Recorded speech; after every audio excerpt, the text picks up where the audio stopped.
नमस्कार, मैं doctor Vedula Ramalakshmi mind, body and soul की इस अद्भुत जर्नी में आपका हार्दिक स्वागत करती हूँ। आज्ञा चक्र या थर्ड आई चक्र, इसका स्थान भ्रूमध्य में होता है। रंग गहरा नीला, बीजाक्षर ओम एवं यह हमारे शरीर में पिट्यूटरी ग्लैंड से जुड़ा हुआ होता है। क्या कभी आपको ऐसा लगता है कि आगामी घटनाओं की सूचना आपको मिल जाती है या आपको पता चल जाता है कि आने वाले समय में क्या होने वाला है? यह सूचना आपको प्रतीकों के माध्यम से, अलग अलग सिंबल्स के माध्यम से भी मिल सकती है। इसे हम सिक्स सेंस या इंट्यूशन कहते हैं और इंट्यूशन का संबंध आज्ञा चक्र से होता है। आज्ञा चक्र हमें सही और गलत के बीच फर्क करना सिखाता है।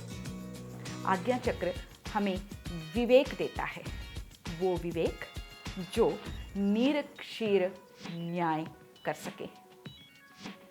आज्ञा चक्र तार्किक बुद्धि को तीक्ष्ण करता है, हमारे लॉजिकल ब्रेन को तीक्ष्ण बनाता है, शार्पन करता है और हमारे भीतर ये क्षमता आ जाती है कि हम अपने बिलीव्स को पहचान सकें। मतलब हमारे बिलीफ सिस्टम को ये स्ट्रॉन्ग बनाता है। हर चक्र की तरह आज्ञा चक्र की भी दो ऊर्जाएं होती हैं, सकारात्मक एवं नकारात्मक।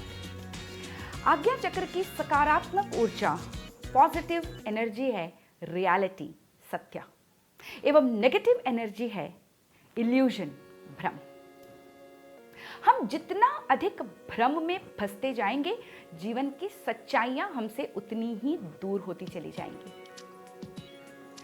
आध्यात्म की भाषा में अगर हम कहें तो फिर ये भ्रम या इल्यूजन हमारे जीवन पर पड़ा हुआ माया का पर्दा है और जैसे ही ये माया छट जाती है तो जीवन और जगत की सच्चाइयाँ हमारे समक्ष एकदम स्पष्ट हो जाती हैं, स्पष्ट नजर आने लगती हैं। आज्ञा चक्र को सबसे बड़ा आघात पहुंचता है यदि बचपन में किसी बड़ी दुर्घटना को देखा हो या उसे अपने ऊपर सहा हो। बढ़ती उम्र के साथ उस दुर्घटना को भूलने का हम प्रयास करते हैं और उसे बरबस अपनी स्मृतियों में दबा देने की चेष्टा करते हैं, जिसकी वजह से पूरा का पूरा व्यक्तित्व असंतुलित हो जाता है और साथ ही असंतुलित हो जाता है आज्ञा चक्र।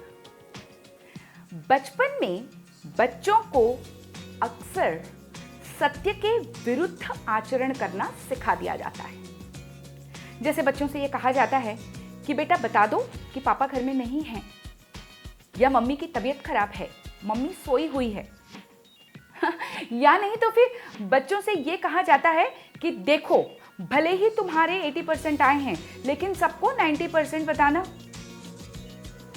और बच्चे को समझ में नहीं आता है कि सत्य को चुने या उसे चुने जो उसके माता पिता या उसका परिवेश उसे सिखा रहा है। और धीरे धीरे बच्चा भ्रम में जीने लगता है और भ्रम को ही सत्य समझने लगता है और सत्य से दूर होता चला जाता है और ऐसे में आज्ञा चक्र अवरुद्ध होगा ही। जब एक शिशु का जन्म होता है तो वो एक क्लीन स्लेट की तरह होता है, लेकिन बढ़ती उम्र के साथ हमारी वृत्तियां उसमें रंग भरने लग जाती हैं। नकारात्मक वृत्तियां जैसे मोह, घृणा, अहंकार, अज्ञान, ईर्ष्या, ये सब नानाविध रंगों से जीवन को भर देती है। ये भ्रम है, ये सारी वृत्तियां भ्रम हैं, इनका कोई अस्तित्व ही नहीं होता और ये सत्य नहीं होती हैं। ये वृत्तियां धीरे धीरे धीरे धीरे हमें चारों तरफ से ऐसे घेर लेती हैं कि हम सही डिसीजन भी नहीं ले पाते हैं। यदि हमें सही डिसीजन लेना है, अपने जीवन को सरल बनाना है, तो हमें इन वृत्तियों को धीरे धीरे न्यूट्रल करना होगा, इनके रंगों को हटाना होगा। ऐसा करने से फिर जीवन में सत्य आ जाएगा, फिर जीवन में ट्रूथ आ जाएगा और हम संतुलित आज्ञा चक्र से युक्त होकर सुंदर जीवन जी पाएंगे। आज्ञा चक्र का स्वरूप क्या है, जानने के लिए देखते रहिए माइंड, बॉडी एंड सोल।